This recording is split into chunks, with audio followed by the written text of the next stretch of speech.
Œuvre de Maria Valtorta, tome 4, chapitre 280, intitulé Le retour des 72 disciples, prophétie sur les futurs mystiques, le 19 septembre 1945. Au cours du long crépuscule d'une sereine journée d'octobre, les 72 disciples reviennent avec Élie, Joseph et Lévi. Fatigués, couverts de poussière, mais si heureux. Les trois bergers sont heureux d'être désormais libres de servir le Maître. Heureux aussi d'être, après tant d'années de séparation, réunis à leurs compagnons d'autrefois. Les 72 disciples sont heureux d'avoir bien rempli leur première mission. Les visages brillent davantage que les petites lampes qui éclairent les cabanes construites pour ce nombreux groupe de pèlerins. Au milieu se trouve celle de Jésus et dessous, Marie avec Marziam qui l'aide à préparer le souper. Les cabanes des apôtres s'élèvent tout autour. Marie, femme d'Alphée, est dans celle de Jacques et de Jude. Marie Salomé est dans celle de Jean et de Jacques avec son mari.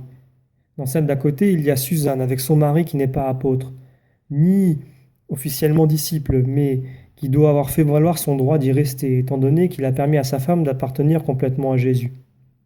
Puis autour, les cabanes des disciples, de ceux qui ont une famille et de ceux qui n'en ont pas.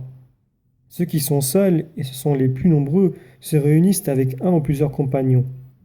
Jean d'Andorre est avec le solitaire d'Hermasté, mais il a cherché à être le plus près possible de la cabane de Jésus, de sorte que Marziam va souvent le trouver, lui apportant une chose ou une autre, ou le réjouissant par ses réflexions d'enfant intelligent.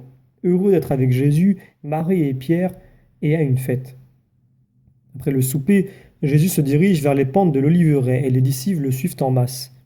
Isolés du bruit et de la foule, et après avoir prié en commun, ils font à Jésus un récit plus circonstancié que celui qu'ils avaient pu faire auparavant au milieu des allées et venues. Ils sont étonnés et joyeux lorsqu'ils disent « Sais-tu, Maître, que non seulement les malades, mais aussi les démons nous ont été soumis par la force de ton nom? Quelle affaire, Maître! Nous, nous, de pauvres hommes, seulement parce que tu nous as envoyés, nous pouvions délivrer l'homme de la puissance redoutable d'un démon. » Et ils racontent les nombreux cas de délivrance arrivés çà et là. Mais ils disent aussi à propos d'un seul homme, ses parents, ou plutôt sa mère et les voisins, nous l'ont amené de force. Mais le démon s'est moqué de nous. Je suis revenu ici par sa volonté après que Jésus de Nazareth m'avait chassé. Et je ne le lâche plus parce qu'il m'aime bien plus que votre maître et qu'il m'a recherché.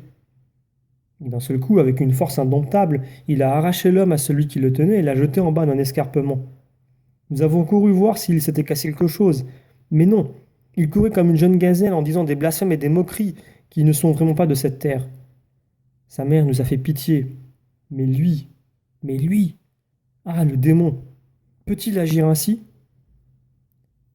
Il peut faire cela, et même davantage, répond Jésus tristement. Peut-être que si tu avais été là... Non, je le lui avais dit. Va et n'aie pas la volonté de retomber dans ton péché. Il l'a voulu. Il savait qu'il voulait le mal et il l'a voulu. Il est perdu. Le cas d'un homme qui devient possédé par suite de son ignorance primitive est différent de celui qui se livre à la possession. Sachant qu'en agissant ainsi, il se vend de nouveau au démon. Mais ne parlez pas de lui.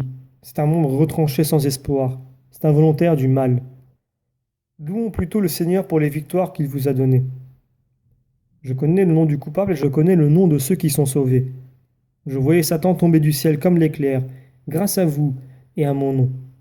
Car j'ai vu aussi vos sacrifices, vos prières, l'amour avec lequel vous alliez vers les malheureux pour faire ce que je vous avais dit de faire. Vous avez agi avec amour et Dieu vous a béni. D'autres feront ce que vous faites, mais sans amour, et ils n'obtiendront pas de conversion. Cependant, ne vous réjouissez pas d'avoir assujetti les esprits, mais réjouissez-vous de ce que vos noms soient écrits au ciel. Ne les enlevez jamais de là. Maître, demande un disciple dont j'ignore le nom. Quand viendront ceux qui n'obtiendront pas de conversion? Peut-être quand tu ne seras plus avec nous? Non, Agapo, en tout temps. Comment? Même pendant que tu nous instruis et que tu nous aimes? Même alors.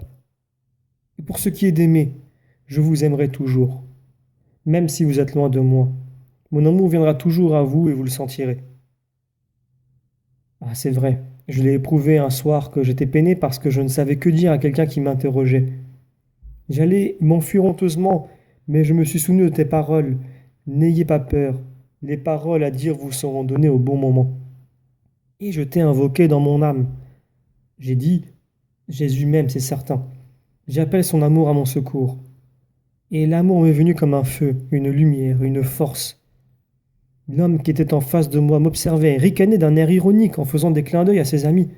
Il était sûr de triompher dans la discussion. J'ai ouvert la bouche et c'était comme un flot de paroles qui sortait joyeusement de ma bouche imbécile. Maître, es-tu réellement venu ou était-ce une illusion? Moi, je ne sais pas. Je sais qu'à la fin, l'homme, c'était un jeune scribe, m'a jeté les bras au cou en me disant: Bienheureux es-tu, et bienheureux celui qui t'a conduit à cette sagesse. Et il me semblait désireux de te chercher. Est-ce qu'il viendra?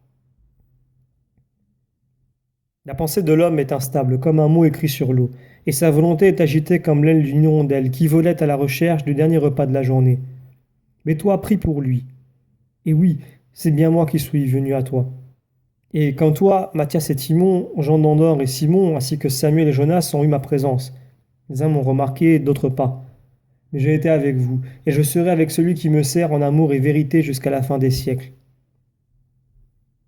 Maître, tu ne nous as pas encore dit si, parmi ceux qui sont présents, il y aura des personnes sans amour. Il n'est pas nécessaire de le savoir. Ce serait un manque d'amour de ma part de laisser entendre qu'un compagnon ne sait pas aimer. Mais y en a-t-il? Cela tu peux le dire. Il y en a.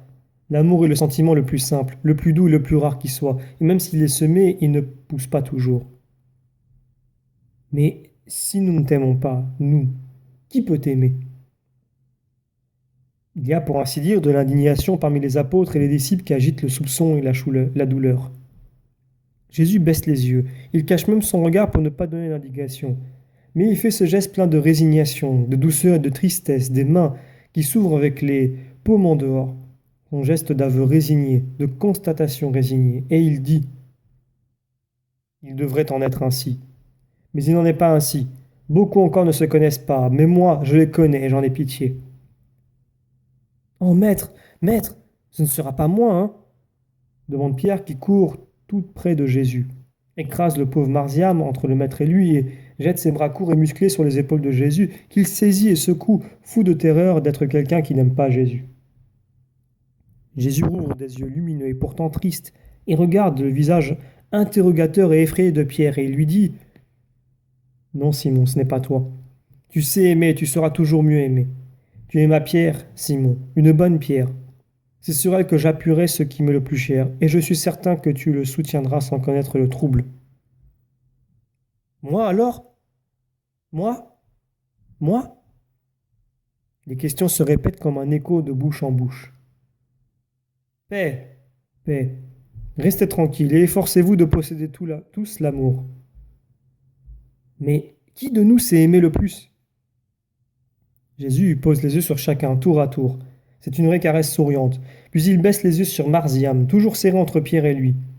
Il écarte un peu Pierre, tourne le visage de l'enfant vers la petite foule et dit: Voilà celui qui sait le mieux aimer parmi vous, l'enfant. Mais ne tremblez pas, vous qui avez déjà de la barbe sur les joues et même des fils d'argent dans les cheveux. Quiconque renaît en moi redevient un enfant. Oh, allez en paix, proclamez les louanges de Dieu qui vous a appelé, car vous voyez réellement de vos yeux les prodiges du Seigneur. Bienheureux ceux qui verront également ce que vous voyez. Car je vous l'assure, beaucoup de prophètes et de rois ont désiré ardemment voir ce que vous voyez et ne l'ont pas vu. Beaucoup de patriarches auraient voulu savoir ce que vous savez et ne l'ont pas su. Et beaucoup de justes auraient voulu entendre ce que vous entendez et n'ont pas pu l'entendre. Mais désormais, ceux qui m'aimeront connaîtront toutes choses. Et ensuite, quand tu t'en seras allé, comme tu dis, ensuite, c'est vous qui parlerez pour moi. Et puis, les grandes foules, pas pour le nom, mais pour la grâce de ceux qui verront, sauront et entendront ce que maintenant vous voyez, savez, entendez. Ah, les grandes armées bien-aimées de mes grands petits. Dieu éternel, Esprit éternel, oreilles éternelles, comment puis-je vous expliquer, à vous qui m'entourez, ce que sera la vie éternelle, plus qu'éternelle, sans mesure, de ceux qui m'aimeront et que j'aimerai jusqu'à abolir leur temps? Ils seront les citoyens d'Israël, même s'ils vivent quand Israël ne sera plus qu'un souvenir de nation, et ils seront les contemporains de Jésus vivant en Israël.